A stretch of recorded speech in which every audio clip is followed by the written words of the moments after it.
Hey folks, another quick video from Daddy Rabbit. This is part 2 with Micah Mass from Masterbuilt, Utility Barns in Crossville, Tennessee. We were telling people the difference between buying a shed or buying a true tiny home. And right now we're in a true tiny home. And I'm gonna let Micah kind of just take the floor and tell us the difference between where we just left the shed to us being inside a tiny home. So, what we're looking at here, you want to pan it around Sure. over here? The building that we're in right here is a 14 by 32. We call this our studio model. It has a one slope roof, and this one here is built to meet International Building Code. International Building Code 2018 IRC. So from the shed that we just showed you, that's a shed. This is a true code compliant building. So can you pan where you can see the floor? Yeah, they can see the floor. So starting at the floor, I know you can't see it underneath, but this has a 2x8 floor joist. And to get the proper spans, I've got that engineered to, since this it's engineered to go on a perimeter block foundation with a traditional crawl space, just like a regular home. Like a regular home. So with the block foundation, so now you have a clear span. There's no posts, no pillars, nothing underneath. So it's clear span. It's just resting on the two sides. So to get that span, to achieve that span, I have to use a number 1, the yellow pine 2x8. So that's a pretty beefy floor joist. So that's what's underneath the flooring. The flooring itself is Advantech. I really like Advantech. It's a really durable, waterproof board. The company does warranty this for 500 days, completely uncovered. You know, you could put this on the floor. Just like the other one we were talking about, it's just a different color. That is correct. This is basically the same board, but the other one had a coating on top. This Oh does yeah, so not. we can wipe That is oil and correct. stuff up. Yep. This, I like the uncoated better if you're going to put down floating floor or laminate or something like that. The glues will adhere better to this uncoated floor. So that's what the floor is, glued and screwed. Using a glue takes a lot of the squeaks out, most of the squeaks out, and we use screws to fasten it down instead of nails. Well, now isn't this board like a tongue and groove? It You is. beat it together, and That is correct. so it's locked in. It's locked together. It's a tongue and groove. They lock together. Makes a really nice tight on the joints. It doesn't pop it doesn't pop up and down because they're locked together. So like, and I'm looking around, and I kind of know what I'm looking at. We're talking in the other house, over in that corner there's one of those metal plates you were talking about. Yeah. And why is it you use those metal plates? So anytime that, obviously I can't buy 2x4s that are 40 foot long.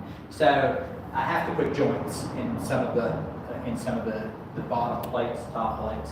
So to get a really stiff wall, if we use can you zoom in on this? Yeah.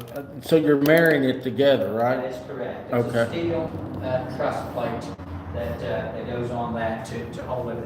It's not required by code, but it does stiffen up it does make a stiffer structure. Since we're transporting these, we have to tip them up, we jack up one corner, lift up with a forklift, load it on a trailer. There's a lot of stress goes into these, so we have to engineer these buildings to take a lot of stress. Right. And so some things we do overkill a little bit. You've got another plate right here. That's a steel. Sorry, folks. Let me. If you can see there, that's a joint. Yeah. So we have a steel plate over that. Code does require a double top plate. Right. And that may not have a joint at the same place. So that joint has to be at least, that code requires 2 feet apart. I like to go at least 4. Stiffen it up. Right. Get it as stiff as you can. And so also, Hurricane straps? hurricane straps. This is a hurricane strap that is required by code to And this is what a hurricane strap really looks like. This is a hurricane strap, boys and girls. and so even in a really strong wind, that does not allow the roof to leave, well, which is never a good thing. Yeah, for roof, yeah. So another thing is the house wrap.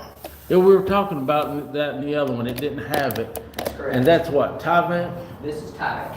There's a lot of different brands out there. I like Tyvek. It's the most expensive one you can buy, but I think it's worth the money. Tyvek it's an amazing product, and this is not a Tyvek commercial, but Tyvek is it's breathable. So it actually breathes, but it does not allow moisture to enter from the outside. But it can go out. But it can go out. So it does, if you do get moisture inside the wall, it does allow it to dry out, wick out, but it will not allow it to come in. It's an amazing product. Very expensive, but it's well worth the money. Oh Now, yeah, I can guarantee you that. the house wrap is required by code. Yeah. You could use a cheap one. There's lots of little woven ones, but I think it's well worth the money to go with a. Well, when you drive into an area where they're building all new homes, and that is the only thing you see, then it's kind of good indication that's probably the best product to buy. Yeah, Tyvek is, in my opinion, it's very expensive, like I said, but it's I think it's the best. Yeah. So taking this building further, if you look at the rafters, Yeah. this is a 1 slope, and so to get our spans, we use a 2x8 rafter to get the span that we need. And that also does, the 2x8 does give us enough room. When you go to insulating, you've got 2 choices. You can do the spray foam, which I'm a huge believer in spray foam. I love spray foam. You can do spray foam. It's very expensive, but it's tight and it's Do it the once. best. Do it once, do it right. Yeah. To spray foam this one to meet code is going to cost you about $6 to $8 grand, but it's going to be right. Never have to worry with it again. That's correct.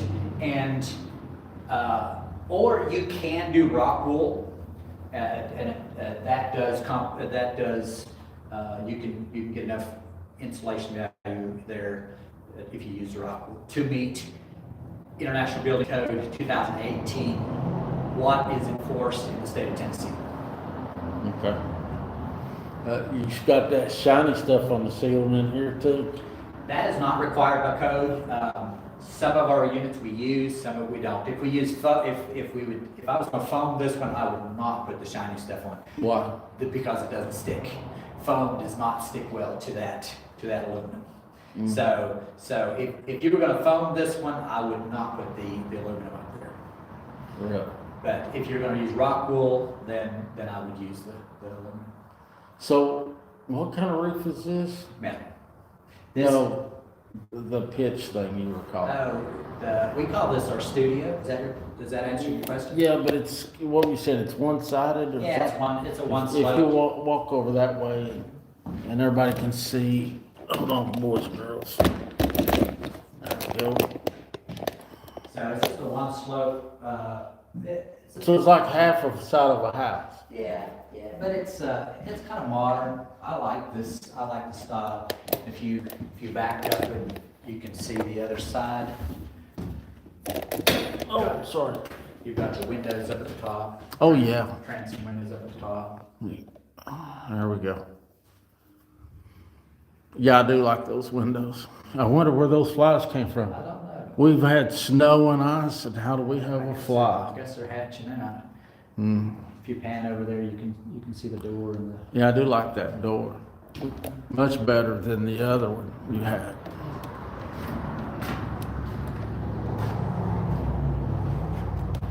Just think if this was insulated, we couldn't hear any cars go by.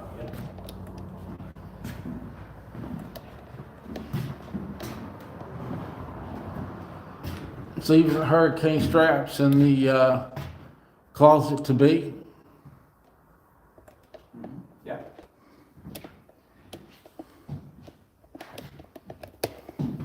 This one here is set up to, can you see the kind of the layout of this one? You This mean is the floor? Yeah, this is the bedroom. Okay, Closet. let me go hide in the bathroom Okay. There you go. and I'll shoot through. Sorry, folks, I don't mean to spin and go quick. So where I'm standing here is the bedroom. Got a closet over here. It's not a huge room at all. This particular one is set up a lot like, this is a popular design. People use this a lot for Airbnbs and for one person. Basically, it's For like me, yeah, it'd be perfect for you. if he could talk me into a tiny one, I want a big one. Yeah. I live in a tiny one now. Where if you can pan it around, you can see that is the bathroom. Now, the bathroom is about the size of a closet, I think. This is big enough, this is big enough to put a full-size 5-foot tub on the back, and then a toilet would go here, over there, and the vanity would go over here.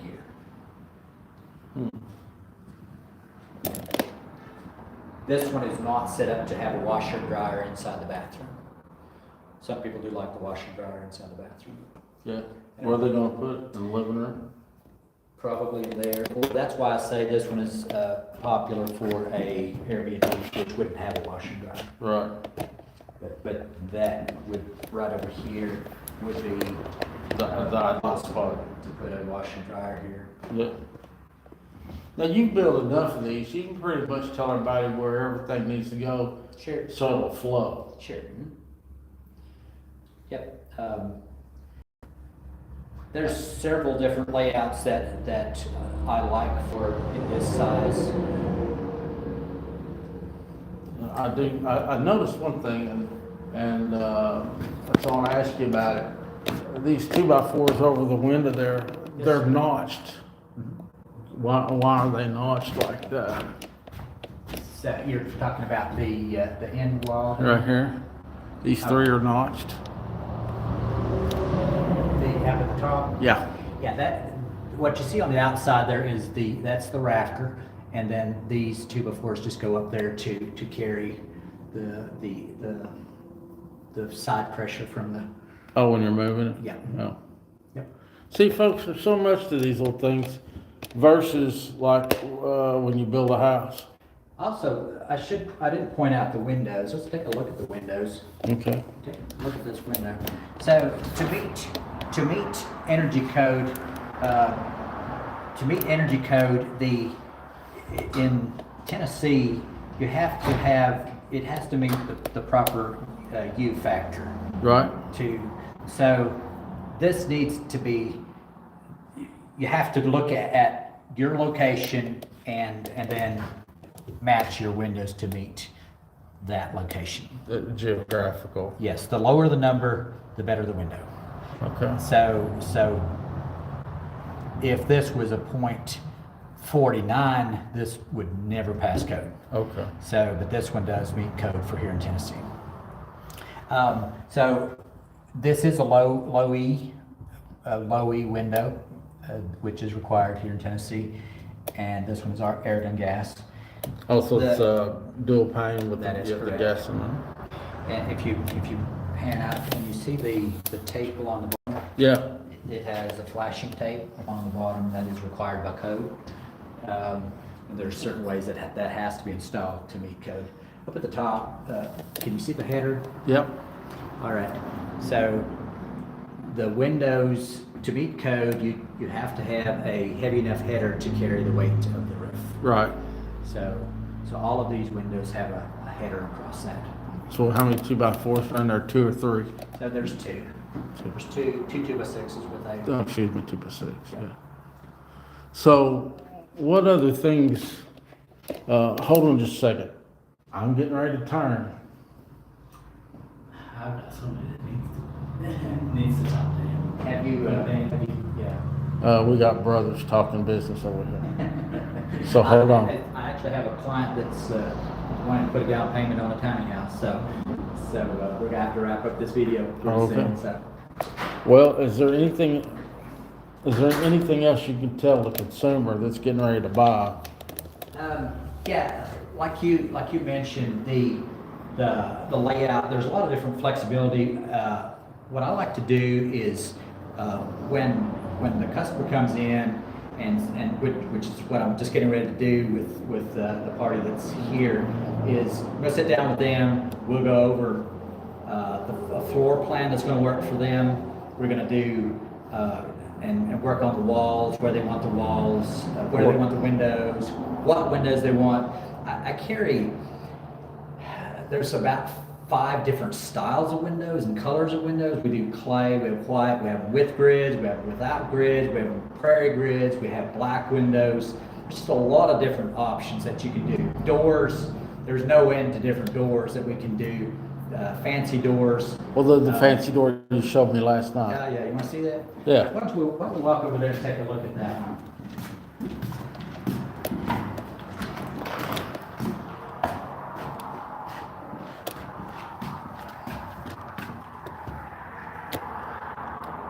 Which way are we going, left or right? Over there. Take off. I'll follow you.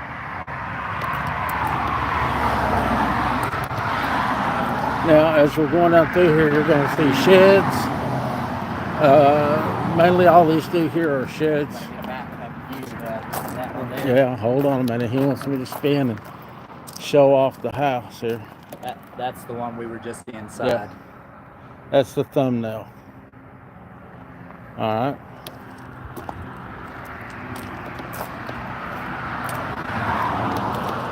Now this one's got a lot over it. That's fancy.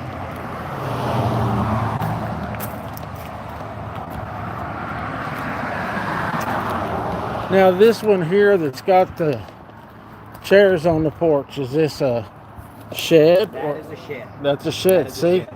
See when Cute. people Very cute. Yeah. That's a shed. see that's the trap people fall into. They see something that's cute, they think, oh, I can live in that. They go buy it, and then come to find out it's not code compliant, and they just wasted all that money. This one here is a double. This is a double unit. Gives you about 780 square feet. You want to look inside this? Sure, gonna crack the door. You said 780 square I think feet? it's about 780 or 730, I forget. This is a 2-bedroom. Where we're standing right here is the living room, dining room area, flowing over into the kitchen. You set your refrigerator right here, your range, your cabinets around this corner. You want to put a sink right here. And then, if it's mine, I'd have a little breakfast nook right here, right here by the window, a little table or breakfast nook. For a bigger family, you'd want to have a bigger table over on this side. Right. This is the living room area.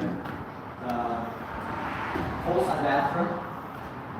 This bathroom is big enough so that you could set your stacker, washer and dryer here in the corner. Right. You will have a toilet here. The vanity here, the toilet here, and you could either do a walk-in shower or a tub. It's big enough for a full-size tub. Now, where do you suggest in a tiny house or a shed? Where's the best place to put the water heater? In the crawl space. Why? Well, what happens to a water heater after about 8 years? It leaks And then- usually. Then you have to buy another one. And then, but what if it leaks in, let's say you went to California for the weekend Yeah. and it leaks? Oh yeah. You're putting in flooring and walls and That's correct. So by putting it in the crawl space, there's 2 things. Number one, you save a lot of space. Upstairs. Up in the main building, yeah. because that's. That might be where you put your washer and dryer. If you want to. I mean, if you're Oh, saving talking space. about in that, where the hot water, Yeah. that's correct. But if it busts 8 years down the road, you got all that mess in the crawl space instead of in your living room. Yeah, So but- I recommend putting it in the crawl space, or go tankless. The new tankless technology is amazing, it's great. So tankless is a good option to do. That doesn't take much space, they're this big. Yeah. This one here, bedroom. master bedroom, closet, Yes, sir. and then a small bedroom. It's got that small number on that window right there.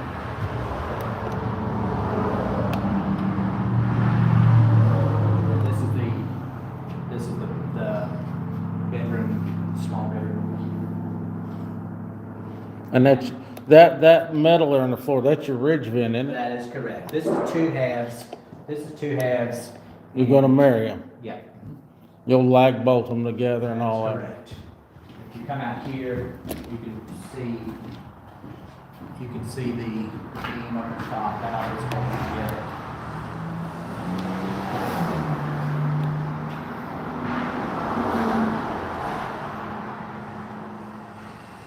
This way is fully code compliant, so it'll go on a foundation, get fastened to the foundation, and it'll get inspected just like a site built home. There was one more you was wanting to show me before we end up in this video, right? Yep. All right.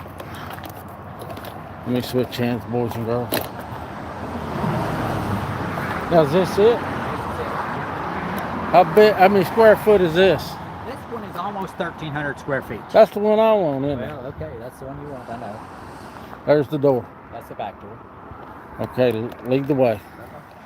1,300 square foot tiny home. That's a regular size house. You can get it right here at Masterbuilt. Fancy features like the shakes up in the gables. I like those little windows myself.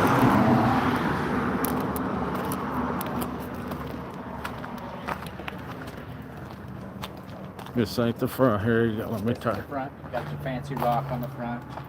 You said that's a cement product, That's right? correct. It's not just a cheap plastic, it's a concrete. And that door you do not sell as an option, correct? That is correct. The customer brought their own door. This is solid mahogany. I hate to think what that door would cost you. Probably, I don't know, $4 or $5 grand probably. So no, this is not a standard feature. So Yeah, no Mennonite door here.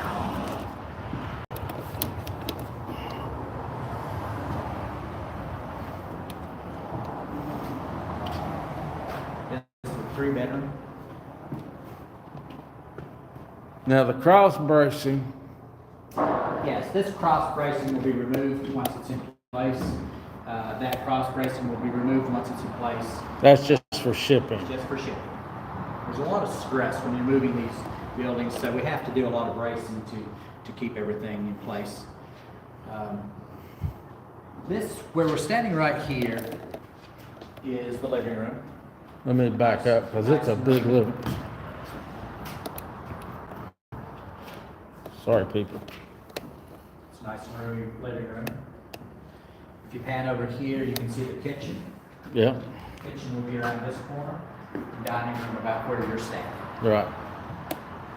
Over at that end, over here, you've got a bathroom and 2 full-size bedrooms over on that end, Yeah. and a couple closets, coat closets, and yeah, over on that side. Well, you got the door opening in the correct way this time. That's an inside joke between me and Mr. Mass. That's a tactical joke. Over on this side, you've got another this is the master suite over here. Yeah. Big bedroom. That is the bathroom and And her closet? her closet. More closets. There's Yeah. 3 closets right there. You'll notice there's a few studs that are left out because they want to put their one-piece shower unit in. That goes in afterwards, and then the studs get installed. So what, a person buying a unit like this, what kind of money are they looking at? 50,000. Yep, this unit sells for about 50,000 A whole lot cheaper buying a house though, isn't a it? month. Yeah. So for 1,300 square feet. I mean, you still gotta finish it out, but 50 G's, that's still cheap Yeah. for people that don't know. Yeah, the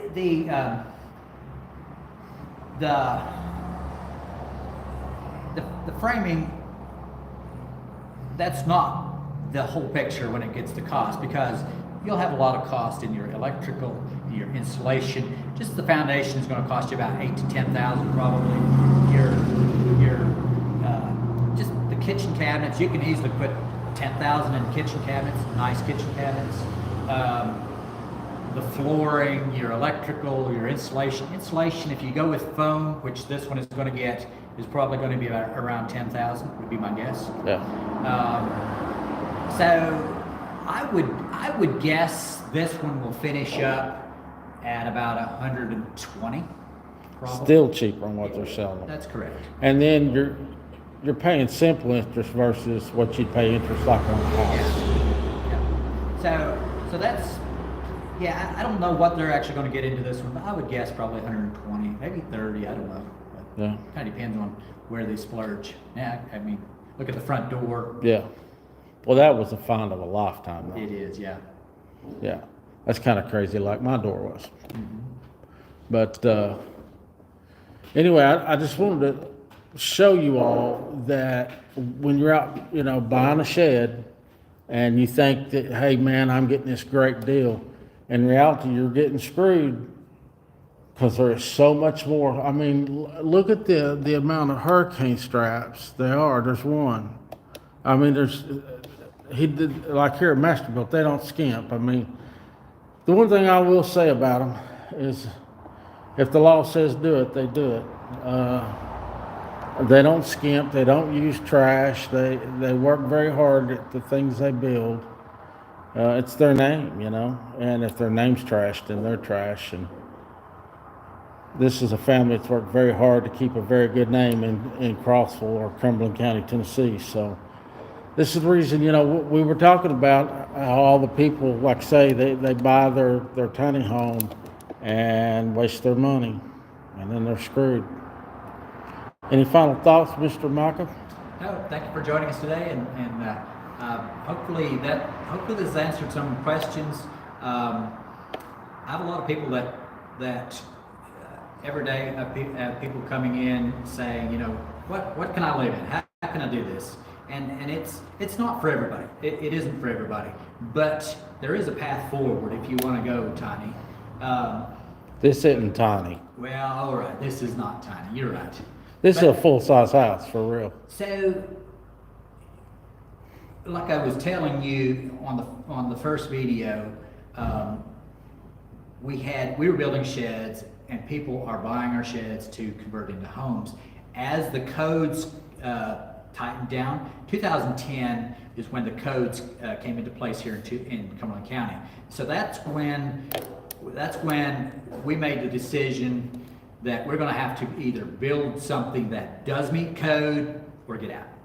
Yeah. So that's when I talked to some engineers, and I have 2 engineers that I work with on these units, and they help me with the engineering of the roof system and the beams, and so we can engineer a building that will meet code and meet and serve the purpose.